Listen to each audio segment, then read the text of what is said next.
ये हमें एग्जाम में इस तरह लिखना है, ऑटो साइकिल। तो ये ऑटो साइकिल जो है इंटरनल कंबस्शन इंजन में होती है। तो an internal combustion engine employ Otto cycle to do mechanical work. The Otto cycle used in four-stroke internal combustion engine involves the following steps। ठीक है, ये मैंने शुरू में 4 स्ट्रोक लिखा है, उसी में 6 स्टेप्स होते हैं। नंबर 1, आइसोबारिक एक्सपेंशन प्रोसेस होता है सबसे पहले।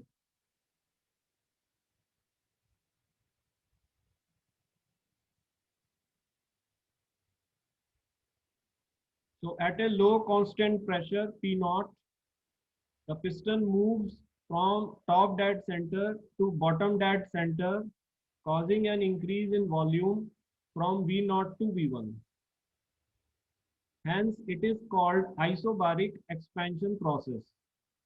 Due to low pressure, air-fuel mixture is sucked from outside into the cylinder।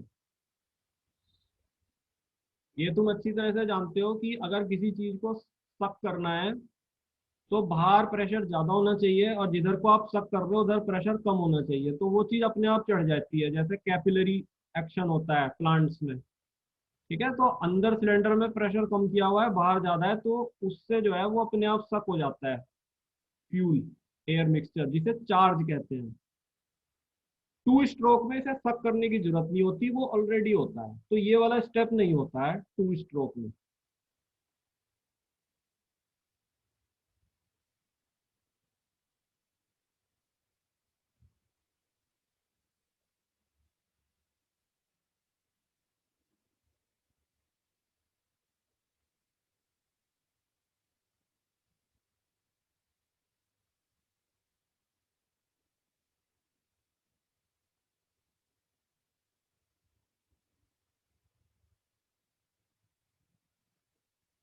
फिर सेकेंड स्टेप है adiabatic compression process.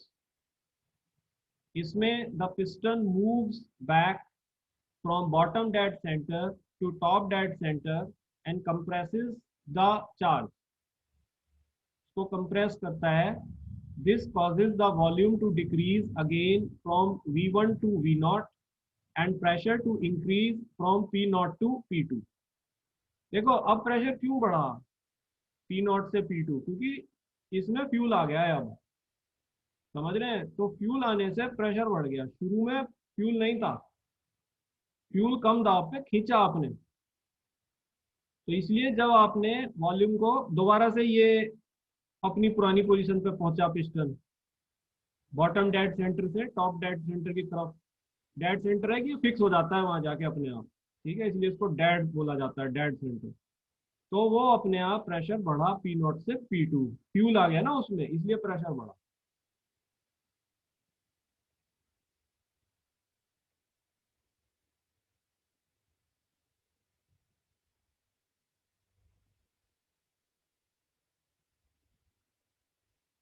At this stage, the volume of cylinder remain constant and heat is added to the system, which causes the pressure to increase from P2 to P3। Hence, it is an isoporic process।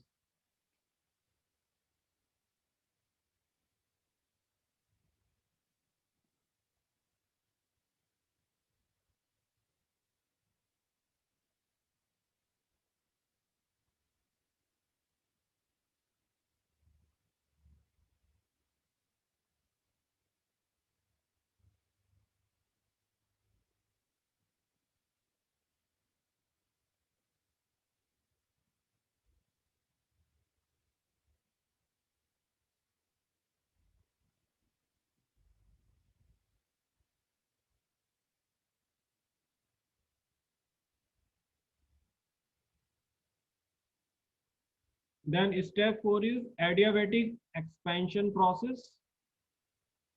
Again, the piston moves from top dead center to bottom dead center, causing increase in volume from V0 to V1 and fall in pressure from P3 to P4। Since this process takes place very fast, hence no heat is gained or lost by the system. Therefore, it is an adiabatic expansion process, इसमें heat reject होती है, rejection of heat. So at this stage, the volume remain constant and heat is rejected by the system. This causes pressure to fall from P4 to P0, and this process is called isochoric process.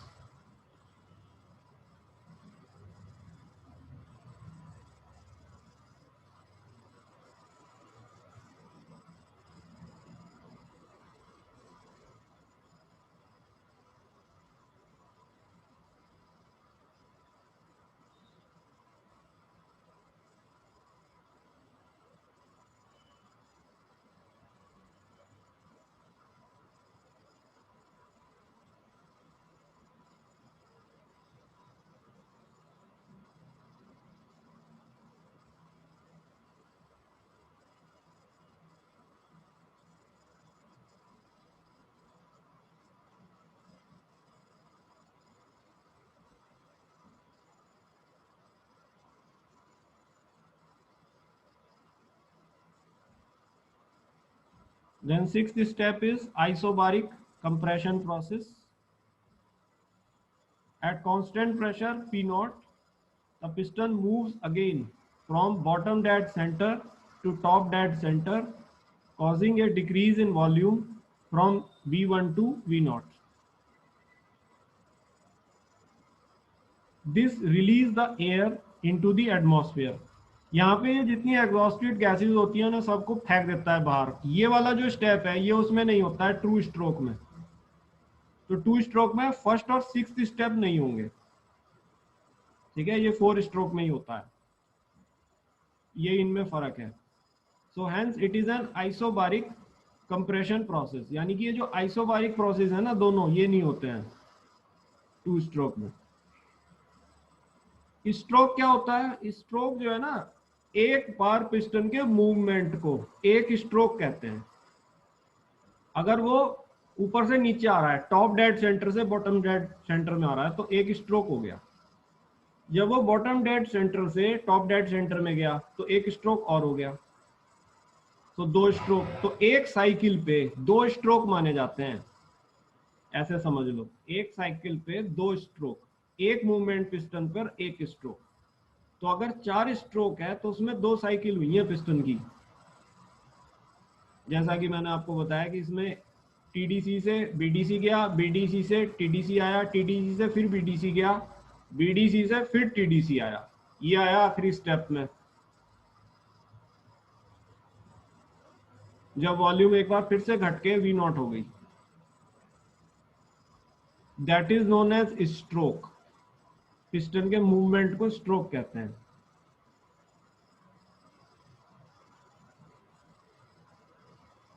तो ये आखिरी paragraph entropy के बारे में है. The entropy of the system remain constant during adiabatic processes. The entropy increases with the increase in temperature during ignition process and decreases with decrease in temperature when heat is released by system in isochoric process.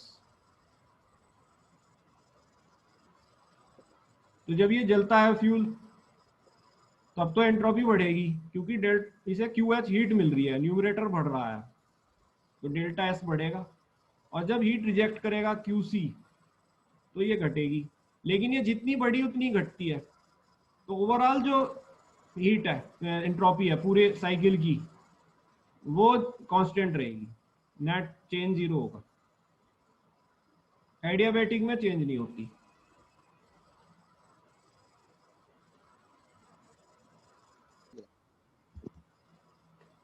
Net change in entropy of the system during one complete auto cycle is 0. Now ये बहुत important formula है. मान लो इस पे numerical आ जाए तो क्या करोगे? इसकी जो एफिशिएंसी है वो नहीं होती जो तुम पीछे पढ़ रहे हो, QH minus QC upon QH, वो नहीं है. इसकी एफिशिएंसी होती है नीटा equal to 1 minus 1 upon R gamma minus 1. R जो है कंप्रेशन रेशो. अब तुम ये पूछोगे कंप्रेशन रेशो क्या होता है? कंप्रेशन रेशो जो है ये एडियाबैटिक प्रोसेस में जो वॉल्यूम चेंज होती है देखो आइसोकोरिक में तो वॉल्यूम चेंज ही नहीं होती, तो उसमें तो बात ही नहीं होने की। वॉल्यूम चेंज हो रही है एडियाबैटिक प्रोसेस में, जब हीट एक्सचेंज नहीं हो रहा है सराउंडिंग के साथ, राइट। उस केस में जो वॉल्यूम का रेशियो होता है